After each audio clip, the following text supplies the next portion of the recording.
Bienvenue à Pompéi. En octobre 79 de notre ère, des milliers de gens ordinaires vaquent à leurs occupations dans cette cité romaine du sud de l'Italie. Ils ignorent que la dévastation allait s'abattre sur eux. Dans quelques jours, toute la ville et ses habitants vont être ensevelis. En 3 épisodes, nous allons retracer les derniers jours de la ville. Je me prends pour Lara Croft. C'est le compte à rebours jusqu'à l'éruption cataclysmique qui engloutit la ville. Nous avons exceptionnellement eu accès à des lieux remarquables dans ce site. Regarde cet endroit. Nous partagerons avec vous de formidables découvertes sur les personnes qui vivaient ici. Nous commençons notre compte à rebours 2 jours avant l'éruption. Voici ce qui va suivre. Étonnamment, je vais emmener des victimes de Pompéi jusqu'à un hôpital.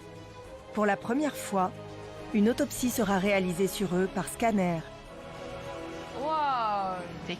Ils peuvent voir les os à l'intérieur. C'est formidable. Je participerai aussi à de nouvelles fouilles où seront réalisées des découvertes incroyables. Je ne peux pas vous dire à quel point c'est formidable pour eux de dégager un nouveau bâtiment. C'est extrêmement rare.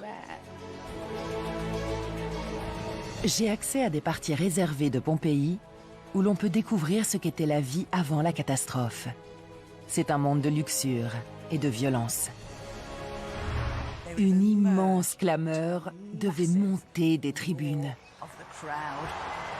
J'irai explorer les alentours de Pompéi. Ce sont des testicoli? Oui. Je verrai comment le mode de vie des Romains s'est perpétué durant 2 millénaires. On a le sentiment que le marché de Pompéi devait être exactement comme ça. Revenons ensemble quelques jours avant que le destin ne frappe la ville.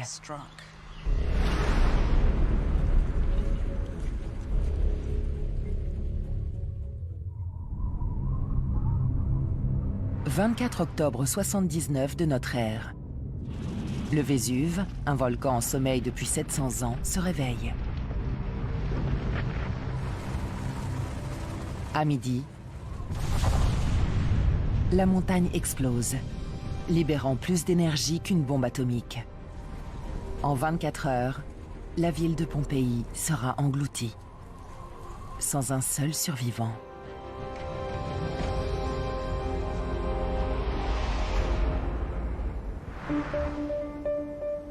À l'aube, 2 jours plus tôt, les habitants de Pompéi ignorent tout de l'horreur qui les attend. Vers 7 heures du matin, les rues s'animent dans cette cité prospère de l'Empire romain naissant.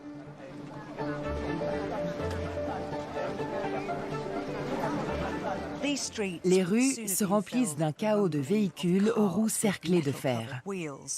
Nous savons qu'au fil des ans, il y en a eu des milliers et des milliers. Ces véhicules ont creusé ces sillons dans la pierre elle-même. Mais il n'y a pas que les véhicules. Les déchets de cuisine, ceux des artisans, des ateliers et les déchets des humains aussi finissent dehors. Quand il fait chaud, l'odeur devait être difficile. C'est aussi pour ça que ces pierres sont là, pour garder les pieds propres. Les Romains étant ce qu'ils sont, ils ont prévu ça aussi. Si les officiels font leur travail, ils maintiennent ces rues aussi propres que possible. Ce matin-là, 2 jours avant l'éruption, y a-t-il des signes avant-coureurs de la tragédie? Ici, un indice. C'est l'une des boulangeries de Pompéi. Il devrait y avoir un pic d'activité. Ce lieu est fermé au public, mais j'ai obtenu une autorisation d'accès. J'adore cet endroit, parce que je pense qu'on ressent vraiment ce que devait être la vie à Pompéi ce matin-là. Les images, les sons, les odeurs. Nous sommes dans la boulangerie. C'est ici que le grain était apporté pour en faire de la farine, avec ces énormes meules. Comment ça marche? Le grain est versé ici. Une poutre en bois sortait par là, et des esclaves ou des ânes la faisaient pivoter. On a trouvé les squelettes d'une mule et de 4 ânes juste à côté. C'est ici qu'ils préparaient la pâte. Il lui donnait une forme de petite feuille et la passait par ce trou pour que le boulanger puisse la cuire dans son four. Nous savons que c'est l'entrée de la boulangerie. On peut imaginer la file des clients attirés par l'odeur de la pâte qui cuit, attendant leur ration quotidienne. L'état de conservation du four est formidable. Mais je suis là pour ça. Ce que vous voyez, ce sont des pétrins en pierre. Elles ont été réutilisées. Ce qu'on voit, c'est que quelqu'un prépare du mortier. On voit qu'il reste des traces de mortier en bas. Normalement, on utilise ce mortier pour les fissures dans un mur. Il y en a partout ici. Le jour de l'éruption du Vésuve, quelqu'un était en train de réparer les fentes qui étaient apparues dans ces murs.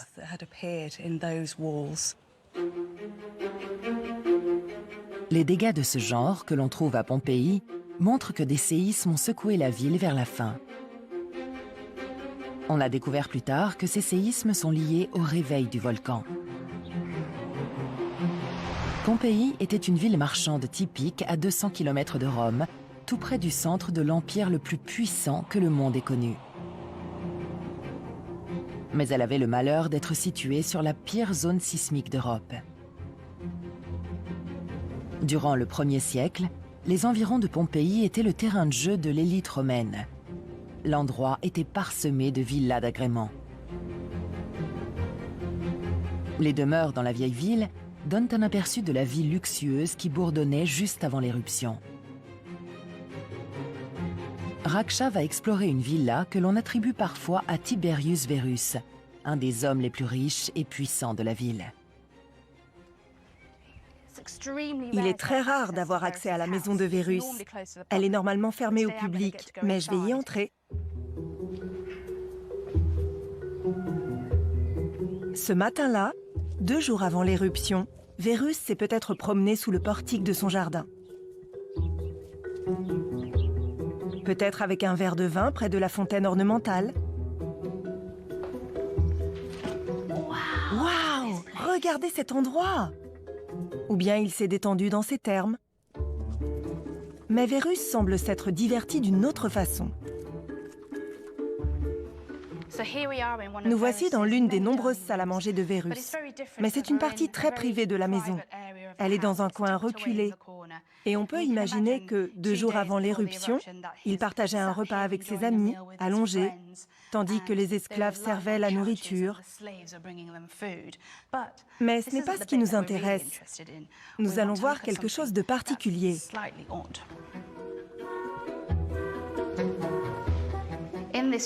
Dans cette pièce, les peintures murales sont très crues.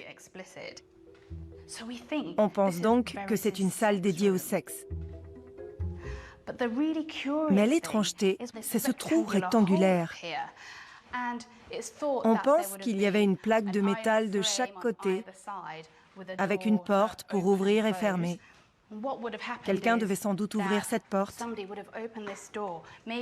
Peut-être quelqu'un dans la pièce devait choisir une fresque montrant un acte pour quelqu'un d'autre. Peut-être un esclave, ou bien Verus et ses esclaves. C'est très bizarre. À suivre, pour la première fois, nous emmenons le moulage d'une des victimes de Pompéi pour la faire scanner. Je suis un peu nerveuse.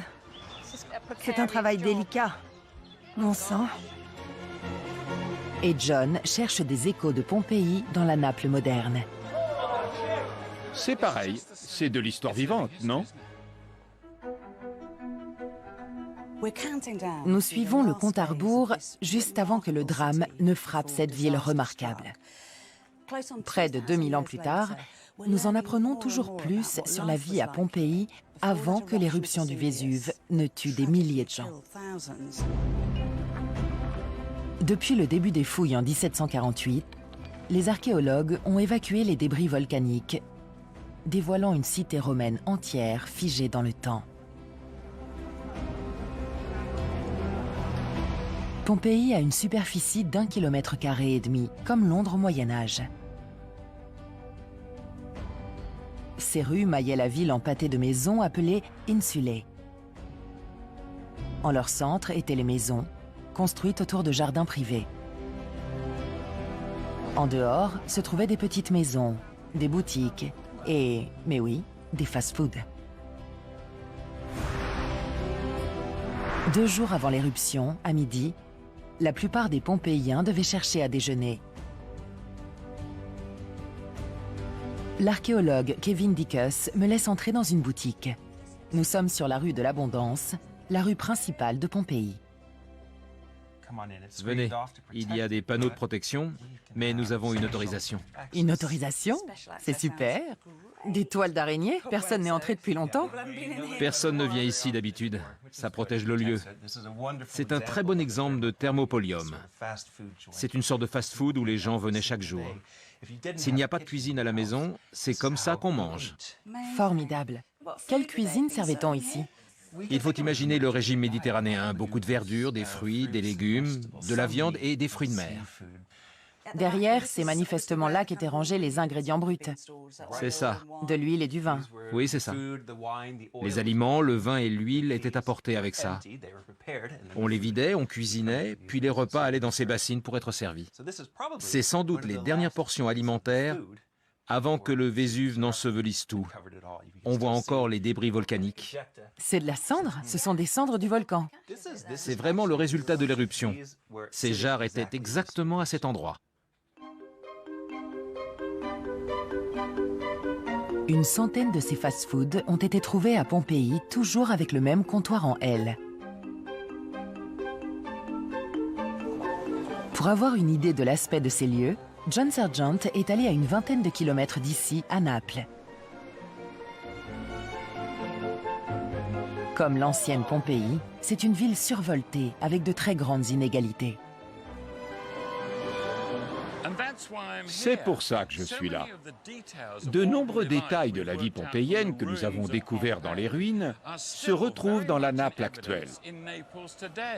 Les ressemblances sont saisissantes.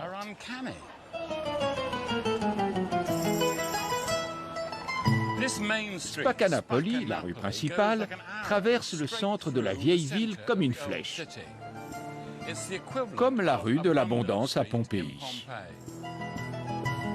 Le maillage de la ville suit un système qui n'a pas changé en 2000 ans. Les immeubles reposent sur des fondations romaines. C'est un pâté de maisons comme les insulae de Pompéi. Sur la rue, des boutiques et des ateliers, des bars et des restaurants. Au-dessus, des appartements. Plus pompéien encore, des fast-foods avec un comptoir en L. Regardez, un thermopolium. C'est comme à Pompéi. C'est un snack bar sur la rue. Et regardez, le vrai bar par ici, très joli. Ça a une bonne tête. C'est sympa. Et la nourriture, pas trop chère, vite servie et appétissante. Je vais en prendre. Je peux? Un. Ok. Grazie. Super. Regardez, c'est pareil. C'est un peu comme de l'histoire vivante, non?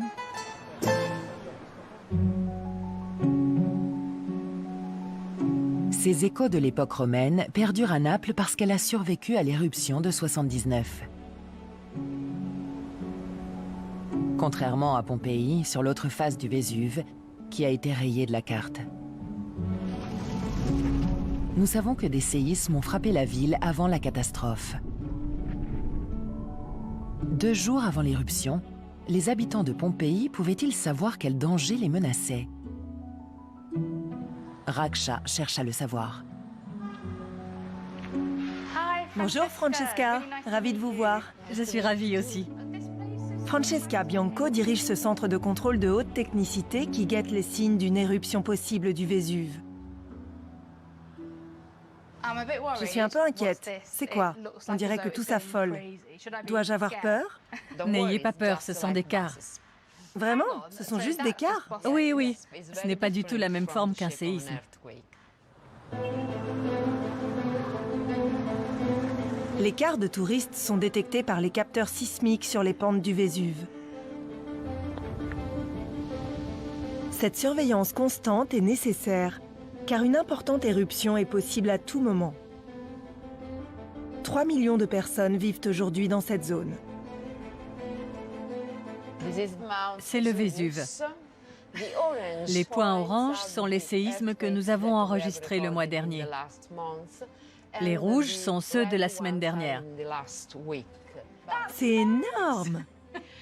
Oui, mais la magnitude est très faible. De petits séismes se produisent tout le temps près du Vésuve, pas seulement avant une éruption.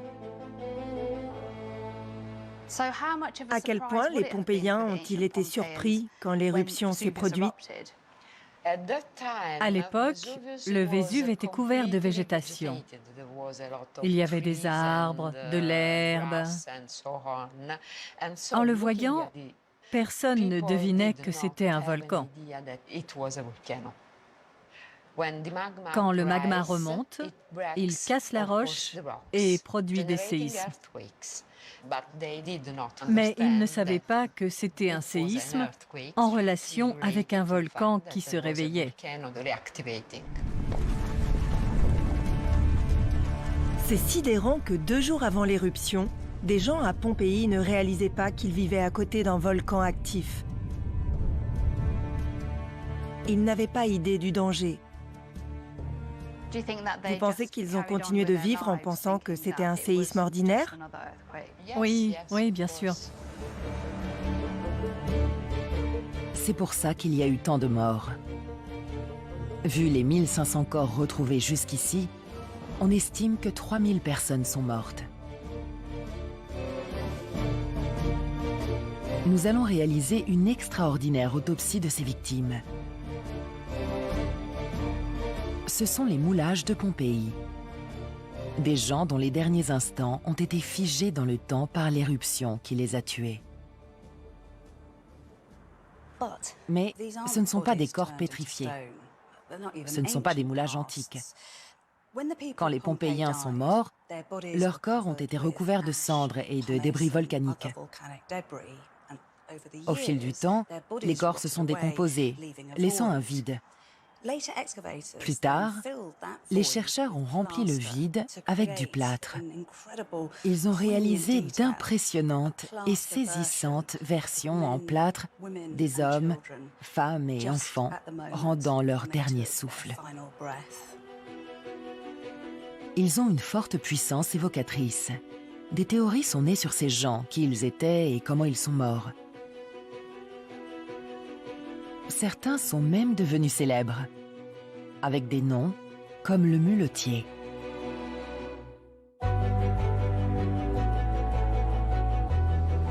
Les plus emblématiques sont conservés ici, dans ce lieu construit à l'extrémité du site. Raksha va y pénétrer. Sur les 1150 victimes retrouvées, seuls 103 ont été moulés comme ça. Regardez ces deux-là. On voit qu'ils sont saisis par la mort. Mais ils sont extrêmement fragiles. Nous avons de la chance car nous allons pouvoir en scanner certains.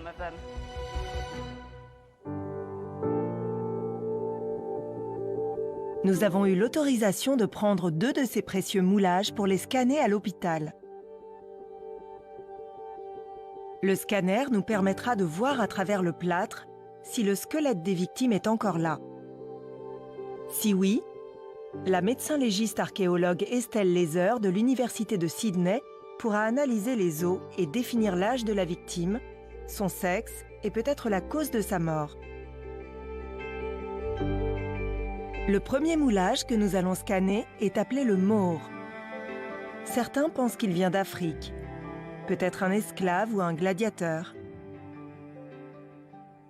C'est le 9e moulage réalisé. Certains ont souligné l'épaisseur des lèvres et la forme des narines, l'imagination laissant penser à une origine africaine.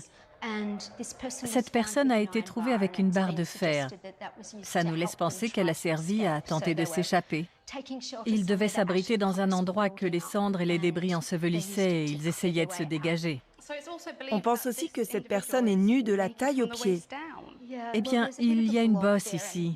Et quand ils ont mis le moulage dans le musée créé au 19e siècle, ils ont mis une feuille de vigne dessus.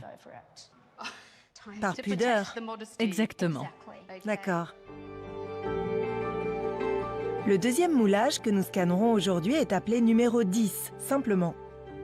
Il fait partie d'un groupe de personnes mortes en essayant de fuir par la porte principale de Pompéi. C'est la 15e victime trouvée hors de la Portienola. On pense que c'est un homme. Parmi les victimes, certaines avaient des objets, dont une dague. Une autre victime, que l'on pense être une femme, avait une statue en argent et de la monnaie. C'est bien triste. Ils quittaient la ville, je suppose? Oui, ils fuyaient avec leurs biens les plus précieux. Les moulages ont été apportés à l'hôpital par des spécialistes. La façon dont nous allons les soulever et les déplacer m'inquiète, vu leur fragilité.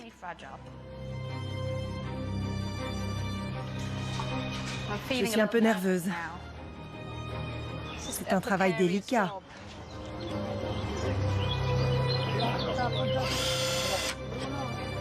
Les moulages doivent avancer à la vitesse de l'escargot à travers les rues chaotiques de la Pompéi moderne jusqu'à l'hôpital où elles seront scannées.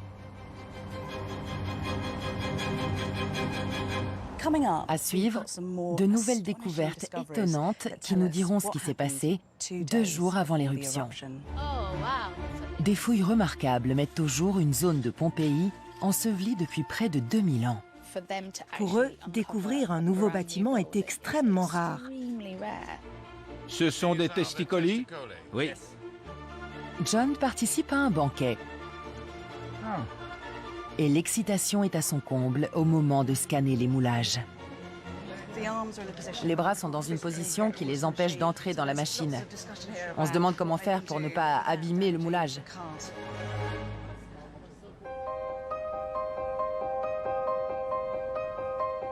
Nous enquêtons sur les derniers jours de cette merveilleuse ville romaine. Des milliers de personnes ont tragiquement perdu la vie quand le Vésuve les a enterrés sous des mètres de cendres et de pierres ponces. L'ironie, c'est que la destruction a elle-même préservé les lieux. Pompéi est un trésor archéologique. Mais du fait de sa taille, seuls 2/3 de Pompéi ont été dégagés. Les fouilles à grande échelle sont rares. Nous avons la chance incroyable d'être invités à l'une des plus importantes de ces dernières années. Ils ont déjà fait de grandes découvertes. Le ciel nous tombe sur la tête. Les dieux ne sont pas avec nous. La météo est horrible pour les archéologues. Regardez cet endroit. C'est l'heure d'un thé bien mérité. Cet endroit a été dégagé en 1915. Mais il n'a été que partiellement déterré. Ils ont mis au jour la façade, mais n'ont jamais fouillé l'arrière du bâtiment. Depuis, les bombes alliées l'ont frappé pendant la dernière guerre.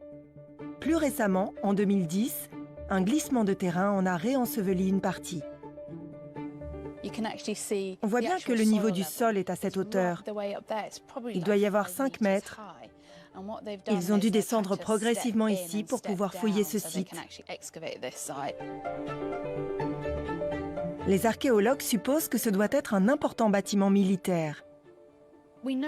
On sait que c'est un endroit particulier parce que c'est un bâtiment un peu isolé. Il n'est relié à rien d'autre. C'est la rue principale, la rue de l'Abondance. C'est de là qu'on entrait à l'intérieur. Il y avait des fresques impressionnantes sur le mur. Les fresques sont délicatement restaurées, par petites touches. Les couleurs sont si belles. On les voit enfin. Vous pouvez voir les teintes jaunes de cette belle fresque, ainsi que ces rouges vifs qui ressortent bien. Une des fresques les plus intéressantes est celle qui dépeint un symbole appelé Victoire ailée. Cette image est liée à la guerre. Le deuxième indice sur l'usage de ce bâtiment est juste sous la fresque. Lors des premières fouilles, juste au-dessus de cet endroit, se trouvaient des armoires en bois pouvant servir d'armurerie. Ça nous indique l'usage possible de ce bâtiment. Il est associé à l'aspect militaire et devait servir dans ce cadre-là. Tous les indices corroborent cette hypothèse. Mais en tant qu'archéologue, ce que je veux, c'est voir vraiment ce qu'il y a par là. Bonjour Lina. Bonjour. L'équipe de Lina, la directrice du site Ouest, fouille une partie encore inexplorée. Donc ici, c'est un nouveau bâtiment, une nouvelle pièce pour ces fouilles. Oui, oui.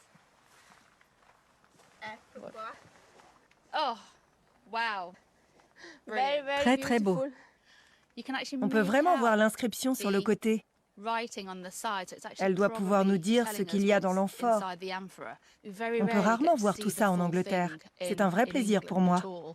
C'est vraiment spectaculaire.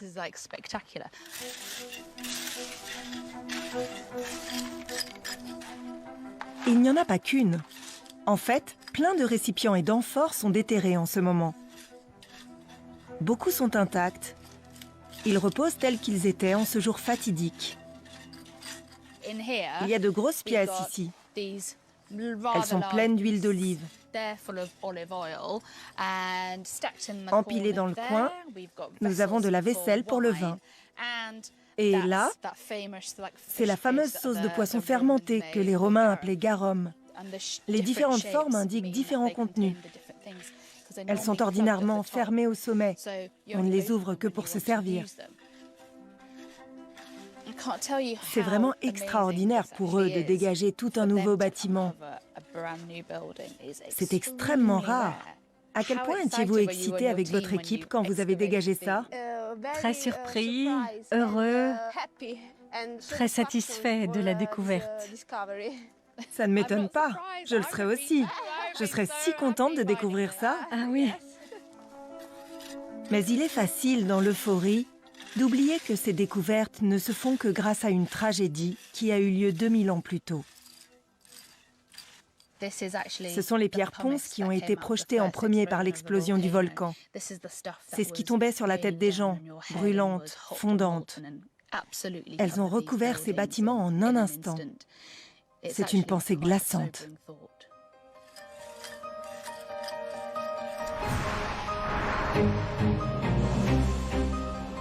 Nous sommes dans l'après-midi, l'avant-veille de l'éruption.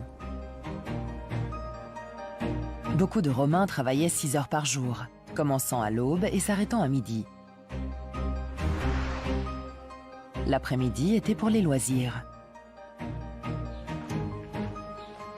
Hors des murs de la ville, une tombe nous montre comment les riches pompéiens se divertissaient. On m'a donné les clés pour y entrer. Et je suis vraiment émue parce que les gens ne sont pas admis ici normalement.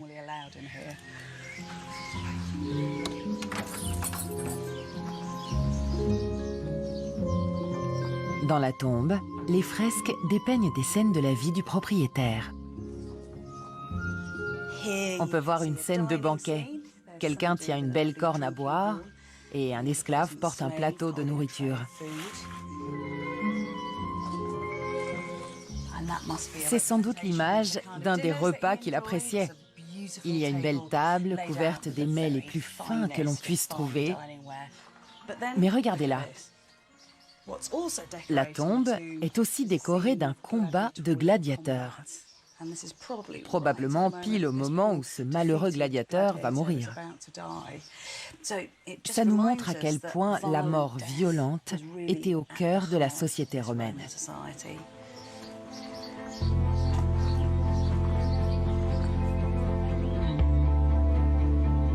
18 corps en armure ont été découverts dans une enceinte de gladiateurs.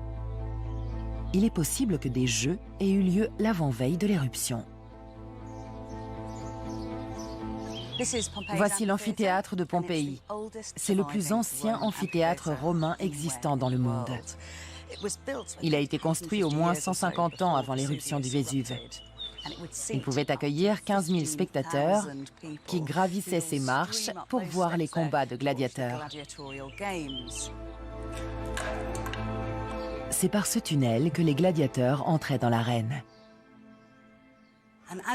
Quand le public voyait les gladiateurs entrer dans l'arène, une immense clameur devait monter des tribunes.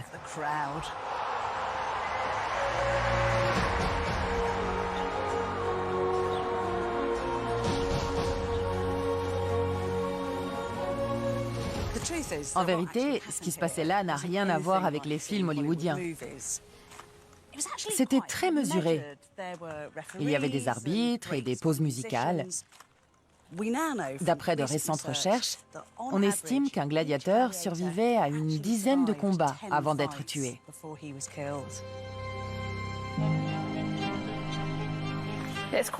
C'est bizarre, on a l'impression d'être sur un plateau de cinéma. Mais il y a beaucoup de souffrance ici. Des gens étaient obligés de se battre les uns contre les autres avec des milliers de spectateurs qui criaient. C'est révélateur de la psychologie des Romains. Je crois que c'est un peu macho, pour être franche. Ouais, Nous n'aurions pas été autorisés ici, par exemple. On aurait dû prendre les mauvaises places derrière. c'est vrai, quelques femmes étaient acceptées, mais à l'arrière. C'est ça, tout au fond. Ici, précisément dans cette enceinte-ci, il y a eu à un moment une forte rivalité. Les uns venaient de Pompéi et les autres d'une ville à côté. Les gens ont commencé à s'insulter, à se jeter des pierres, puis ils sont passés à l'attaque. Et beaucoup de gens sont morts. Ça donne une idée de ce qui pouvait se passer ici. Mais c'est navrant de penser que pour fournir un divertissement à la foule, des gens étaient obligés de mettre leur vie en péril dans une arène.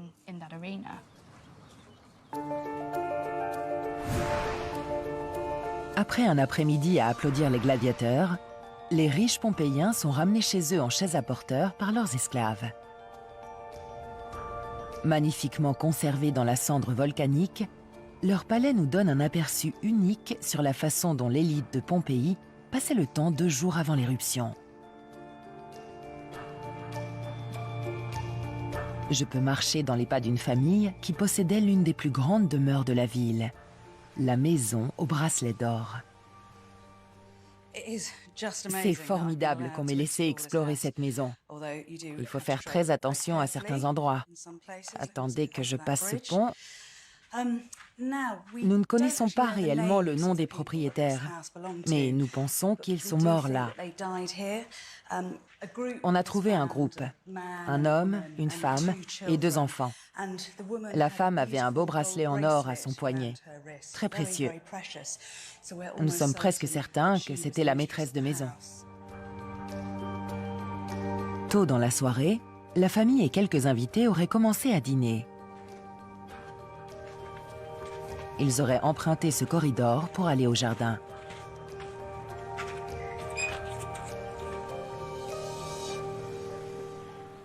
On se retrouve ici dans ce merveilleux triclinium, cette salle à manger romaine bien fraîche. On aurait eu ici le maître et ses invités sur 3 côtés, avec des matelas et des coussins. Une petite cascade arrive ici et remplit ce bassin.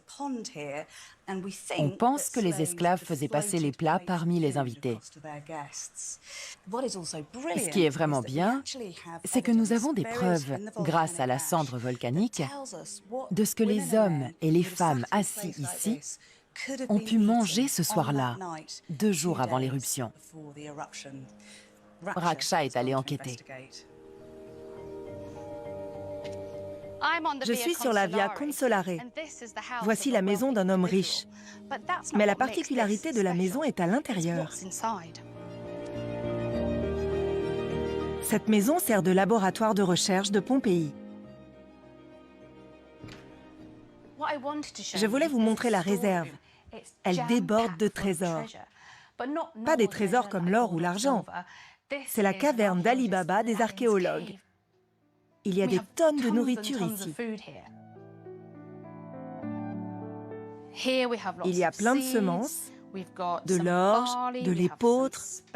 Bien sûr, il y a des olives. C'est bien le régime méditerranéen. C'est sans doute l'endroit que je préfère. On voit ici une miche de pain parfaitement conservée et carbonisée.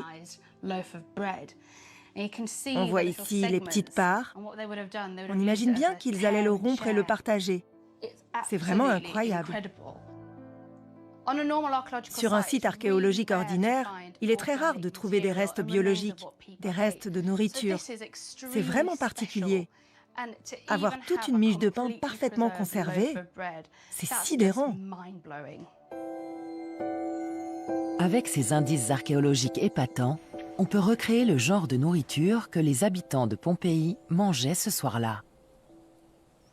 John Sergeant est parti visiter le fabuleux marché alimentaire de Naples.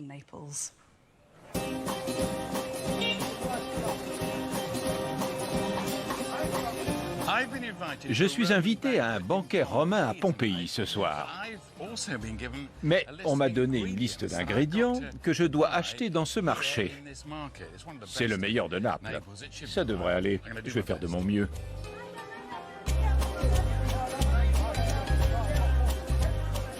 Bonjour. Bonjour. Je voudrais de la coriandre. Non, Non? Du cumin? Non? non. Des carottes? Ah oui, Oui? Et ça coûte combien? 1 euro. Ok, 1 euro. Grazie. Au revoir. Non, non, non, non, non, non, non. Merci beaucoup. J'ai cru qu'on allait être volé. Grand merci. Coup de chance.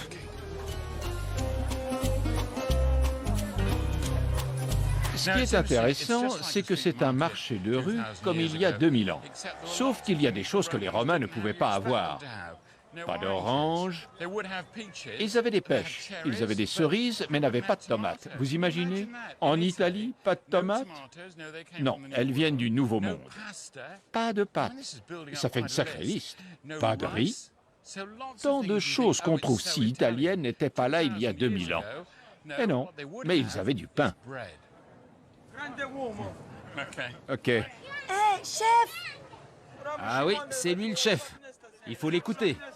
L'agitation, l'impression générale, doit être la même que sur le marché de Pompéi. Des gens qui vendent un tas de produits. Et voilà, la vie continue exactement comme avant. Il y a un ingrédient romain essentiel que je dois trouver pour le banquet. Je voudrais des testicules de taureau. Oui. Vous en avez? Ce sont des testicolis? Oui. D'accord, il m'en faut 2. 2? D'accord. Merci beaucoup. De rien. Voilà, j'ai des testicules de taureau. Pas mal, non?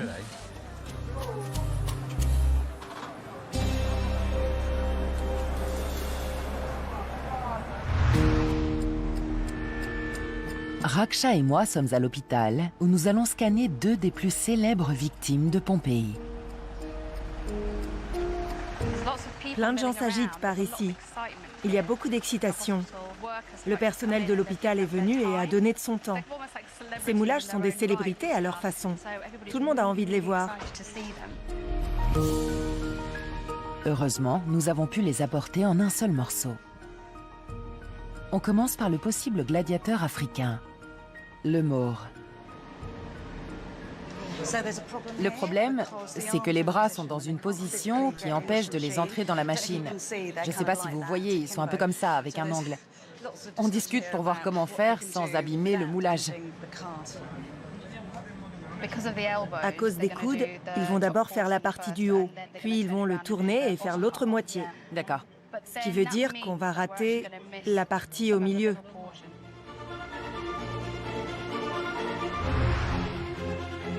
On va bientôt savoir s'il y a quelque chose dans ces moulages.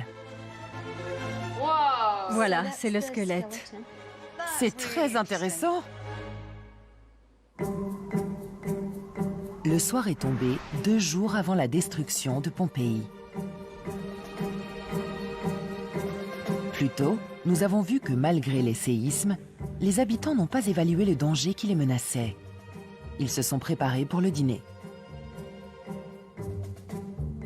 Pour avoir une idée de ce qu'ils mangeaient, John Sergeant est allé dans un restaurant spécialisé en ancienne cuisine romaine. On m'a promis un vrai banquet romain. C'est chouette. Et vous êtes habillé pour. Salve. Salve. Bonjour. Salve. C'est super. Le menu est basé sur des recherches faites à Pompéi et sur un livre de recettes qui a miraculeusement survécu. Le problème, c'est que je dois aider en cuisine. Enrico, le chef, utilise des ingrédients très populaires à Rome. Des huîtres, de l'anguille et les testicules de taureau que j'ai achetés. Ils sont fourrés de poivre, graines de fenouil et cumin. Enfin, des oursins. C'est ça? Il faut des gants pour ça. Franchement, ça n'aide pas. Maintenant, prenez ça. Bon, lavage. D'accord, bien. Attendez. Je crois qu'on en a perdu un peu. C'est bon, ça. Ah, ce petit bout est bon, d'accord. Oui. Ça y est? Ça va prendre un temps fou, non? Vous devriez prendre le relais. Je vais mettre des heures à faire ça.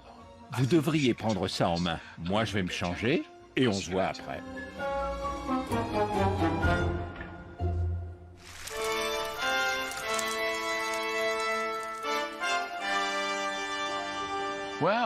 Qu'en dites-vous? Impressionnant, non?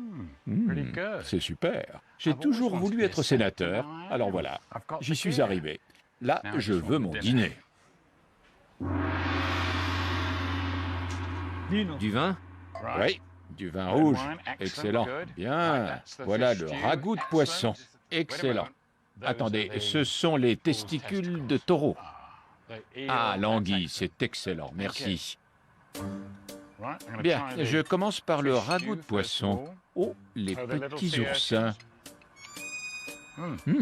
C'est très fin. Essayons l'anguille.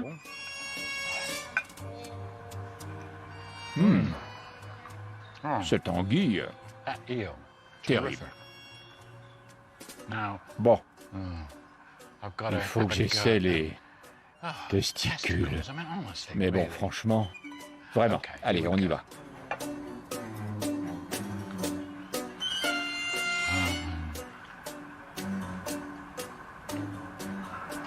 En fait, c'est pas si mauvais. C'est le nom qui est gênant. Je n'en prendrai pas tous les soirs, mais avec un bon verre.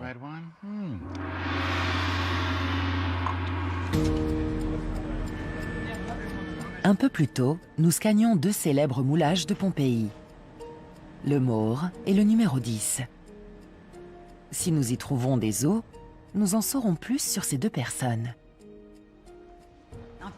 On vient de m'appeler de l'hôpital parce qu'apparemment, il y a d'assez bons résultats. Les premiers résultats viennent du numéro 10. On pense que c'est un homme. Il est mort avec un groupe de personnes qui fuyaient avec leur trésor. Ce moulage a été fait en 1978. On pense que c'est un homme adulte. Voyons ça. Voilà le squelette. C'est formidable. Oui, c'est vrai. C'est fou ce que la résolution est bonne.